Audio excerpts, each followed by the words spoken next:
महाराज जी, मेरा प्रश्न है कि शिव जी की आराधना में भक्त को सबसे पहले क्या अनुभव होना चाहिए, शांति, भक्ति या वैराग्य? श्रद्धा और विश्वास।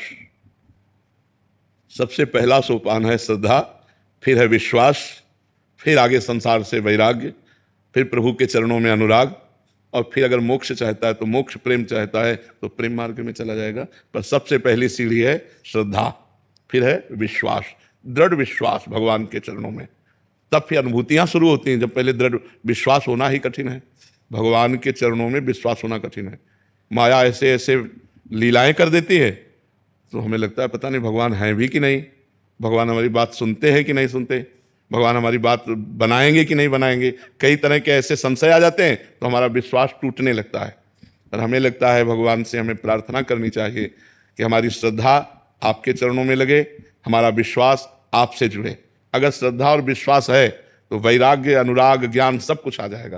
पहले हमारा श्रद्धा और विश्वास। श्रद्धा कहते हैं शास्त्र और संतों के वाक्यों में बिल्कुल यथावत बुद्धि रखना, अपना क्यों में ना लगाना। और विश्वास कहते हैं भगवान हैं, वो हमारी बात सुन रहे हैं, वो हमें बहुत प्यार कर रहे हैं, वो सुहृद हैं हमारे, उनसे बढ़कर कोई हमारा नहीं। ऐसा दृढ़ विश्वास हो तब आगे उन्नति प्राप्त होती है।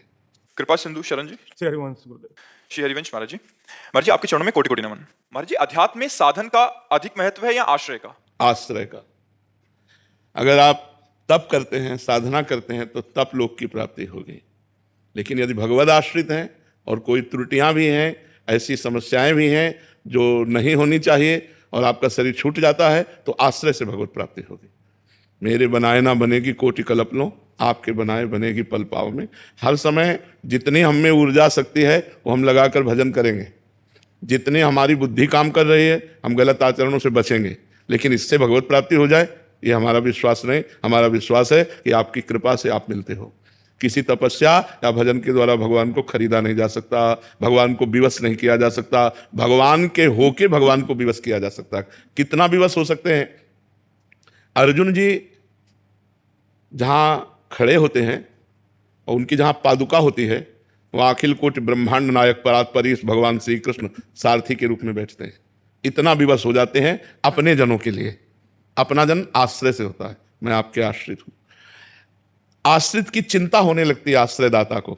जैसे आपके दरवाजे पे एक कुत्ता बैठे, आपसे कोई मतलब नहीं, लेकिन वो कहीं जाए ना, तो आप अपने आप उसके भोजन की व्यवस्था करने लगेंगे। एक दिन ना सही, 2 दिन ना सही, जब आप देखोगे जाते नहीं, दरवाजे पे बैठा रहता है, तो 2 रोटी लेके निकलोगे और डालने लगोगे। उसने आश्रय एक दरवाजे का ले ले, अन्य दरवाजे ना जाए, तो ये जिम्मेवारी आपके ऊपर अपने आप सवार हो जाएगी कि सुबह शाम 2 रोटी आप डालने लगोगे, क्योंकि देखो जा ही नहीं रहा है, यही हमारे दरवाजे पड़ा है। तो ऐसे ही हम बिल्कुल कोई अन्य आश्रय ना लें और प्रियाजू के आश्रित हो जाए तो हमारा काम बन जाएगा। अनन्य आश्रय बहुत बड़ी बात है। अनुकूलता होती है तो लगता है प्रियाजू की बहुत कृपा है, और जब प्रतिकूलता होती है तब ऐसे मन घबरा जाता है कि पता नहीं, हे शंकर भगवान आप कृपा करो, हे राम जी आप कृपा करो, हे श्याम जी आप कृपा करो, हे देवी जी आपकी नहीं। उस समय भी एक ही होना चाहिए। बने तो रघुबर ते बने और बिगड़े तो भरपूर, और तुलसी औरन ते बने ता बनिबे पे धूल। जिसका हमने आश्रय लिया है अगर बने तो उसी प्रभु से बने, और ना बने तो बिगड़ जाए, हमें कोई बनाने की कोशिश नहीं। हे नाथ मैं आपकी शरण में हूँ, आप देख लो, पक्का हो सब ठीक हो जाएगा, पक्का सब ठीक हो जाएगा। हमें चाहिए भगवान का आश्रय दृढ़ लें।